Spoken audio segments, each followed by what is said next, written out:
Hey Snapchat, it's day 3 in my series on leadership. All previous posts on leadership, if you missed them, will be on snapstorms.com.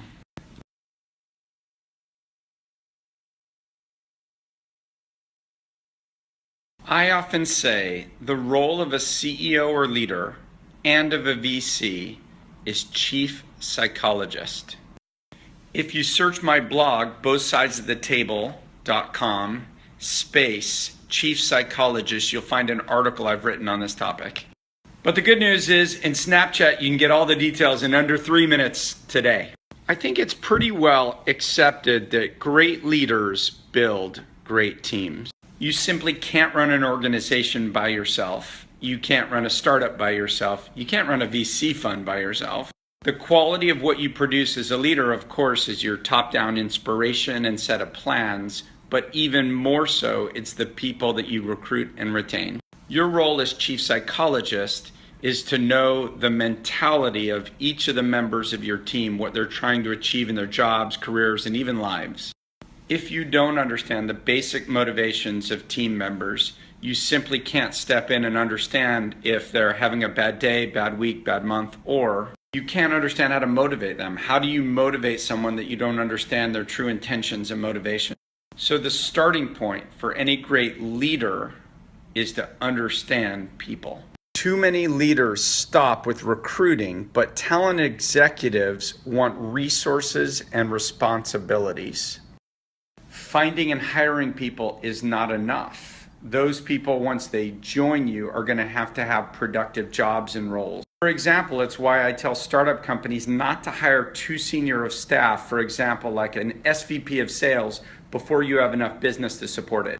If you hire someone who's been at a bigger company in sales or marketing or engineering that's used to having a ton of resources, they're unlikely to be happy at your company.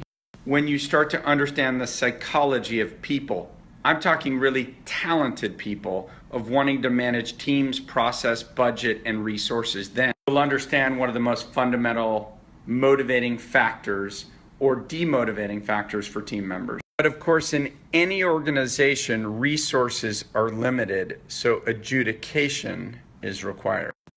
Anyone who's involved with budgeting has already had this experience. Every team, your customer support team wants more people, product, engineering, sales, marketing.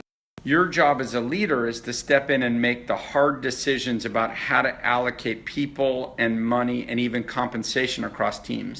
If you have strong logic, a sense of fairness, and a sense of transparency and openness, people are much more likely to accept your decisions even if they don't get what they want.